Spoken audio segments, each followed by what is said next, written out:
السلام عليكم ورحمة الله وبركاته. taariikhdu maanta waxay tahay 17-kii bishii 11 dulqayd 1447 ku beegan afartii bishii shanaad 2026. inta dhimanta ilaahay u naxariiso, inta caafimaad, inta xanuunsan ilaahay caafimaadaas siiyo, wixii muraad leh muraadkooda qir ilaah sii. amiin. waxaan rabaa inaan uga hadlo laba qodob. qodobka koowaad, Iiraan ayaa fulisay dil lagu riday 3 qof oo lagu eedeeyay inay la shaqeynayeen sirdoonka Israa'iil Mossad. maxkamadda garsoorka dalka Iiraan ayaa maanta Isniin ah ku dhawaaqay inuu fuliyay xukun dil ama daldalaad ah oo lagu riday 3 qof oo lagu eedeeyay inay la shaqeynayeen ciidamada sirdoonka Mossad. sida ay sheegtay wakaaladda wararka ee Faris, eedeysanayaasha waxaa lagu soo ogay dambiyo ka mid yihiin ka qayb qaadashada isku day afgambi bishii Janaayo 8-9, falal amni darro iyo burbur hantiyeed, ka qayb qaadashada dil askari ka tirsan ciidamada Iiraan ee ammaanka. mid ka mid ah eedeysanayaasha ayaa sidoo kale lagu sheegay inuu hogaaminayay kooxo hubeysan oo sababay rabshado ka dhacay magaalada Mashhad, taasoo keentay dhimasho, burbur hantiyeed. maxkamadda ayaa xukuntay dil waxayna xaqiijisay maxkamadda sare kadib, waxaana la fuliyay waa berigii maanta. warbixinta waxay sidoo kale xustay in bilihii u dambeeyay ay Iiraan kordhisay qabashada iyo xukunada culus ee dadka lagu eedeeyay inay la shaqeynayaan sirdoonka shisheeye, gaar ahaan kuwa la xiriira Israa'iil iyo Mareykanka.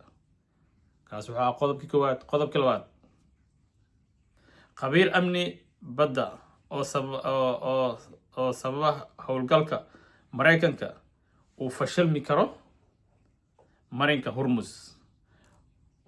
khabiir Mareykan ayaa sheegaya, wuxuu leeyahay waxaa fashilmi doona howlgalka ay rabaan howlgalka Mareykanka badda qabateenka Iiraan ku saareen ay leeyihiin wax walbaan kontrolina, waxay leeyihiin fashil ayuu ku dhamaan doonaa. ku dhawaaqista Mareykanka ee bilaabidda howlgalka mashruuca xorriyadda ee marinka Strait of Hormuz ayaa wajahaya caqabad military iyo marinka biyoodka oo culus. khubaraha ayaa sheegaya Iiraan ay si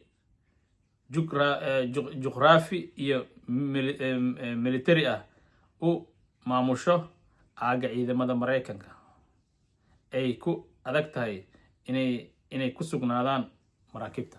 waxay leeyihiin juqraafi ahaan iyo istiraatiiji ahaanba waxaa si dadban in si directive u maamusho marinka Hormuz Iiraan. ciidamada Mareykankana way ku cuslaan doontaa inay meesha joogaan. maxaa sababay? waxaa dhici doona Iiraan waxay haystaa droono iyo doomo dheereeyo. droono aan la wadin waxay haystaa doomo, waxay haystaa dheereeyo magaranaysa kula dagaalami kara 1 saac 2 saac kula dagaalami kara haystaa. Mareykanka way ku adagta meesha inay sii joogaan. ilaalada maraakiibta Convoy oo la karo fal dagaal oo la arki karo fal dagaal.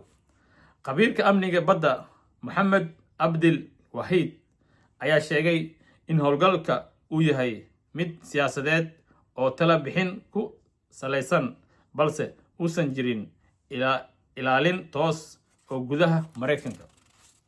dhanka kale, Iiraan ayaa ka digtay inay joojin doonto maraakiibta ay ogolaanshaha haystaan. wararka ayaa sheegaya in rasaas la isdhaafsaday, inkastoo Mareykanka uu beeniyey. Donald Trump ayaa ka digay in xaaladdu isbedeli karto iska horimaad halis wuxuu leeyahay haddee saan soo socdaan waxaa leeyihin rasaasa bilaawtay is rasaaseen ciidamada maraykanka badda jooga iyo ciidamada magaranaysaa badda iiraan ayaa rasaas bilaabeen laakiin way qariyeen marka waxay leeyihin xaaladdu way bedelmi doontaa mar dambe waxay noqonaysaa foolka fool halista jirta khabiirka wuxuu sheegay maraakiibta maraykanka oo dhan ma sugi karaan amniga marinka ma sugi karaan ciidamada maraykan wax sugi kara maraakiibta shidaalka wado xumuulka wado miyay sugi karaan iiraan waxay haysaa daroono dheerey haystaa daroone haystaa iyo doono dheereey oo hal sac kula dagaalami karo markab xumuul wado oo shidaal muxuu kula dagaalami karaa ciidamada way kon soo duqeyna halaga motorka in lagu duqeeyo khalaas markaas iiraan waxay leedahay gantaalo iyo diyaarado drones ah oo meel dhow laga soo ridi karo meel dhow laga soo ridi karaa meesha ciidamada fadhiyaan ciidamo khabiir ah ku fadhiyaan iiraan badda aad ugu dheereysaa balaca markanka 167 kilometer iyo xeebta dheer ee iiraan 2400 kilometer waxay ka dhigan tahay ciidamada maraykanka kuwa mar walbo halista ku jiro xaaladda hadda taagan in ka badan 800 markab ayaa ku xayiran gobolka qiyaastii 20,000 oo badmaax ayaa ku sugan xaalad adag maraakiibta qaar ayaa dhimaya qalabka raadaadka sababtoo amni ah qalabka raadraaca magaranaysa ayay magaranaysa daminayaan maxaa sabab because haddii kale dhibay kala kulmayaan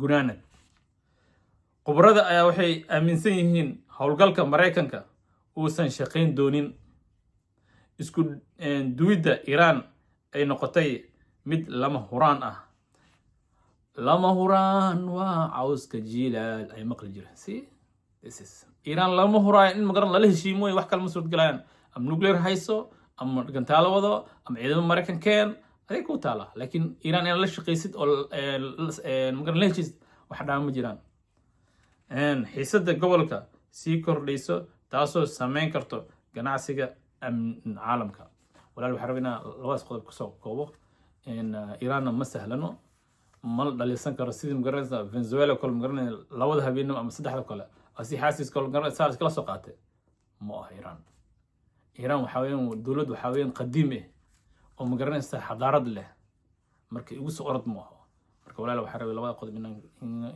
in la wadaago wixii war kale kusoo korin oo arkayna السلام عليكم ورحمة الله وبركاته.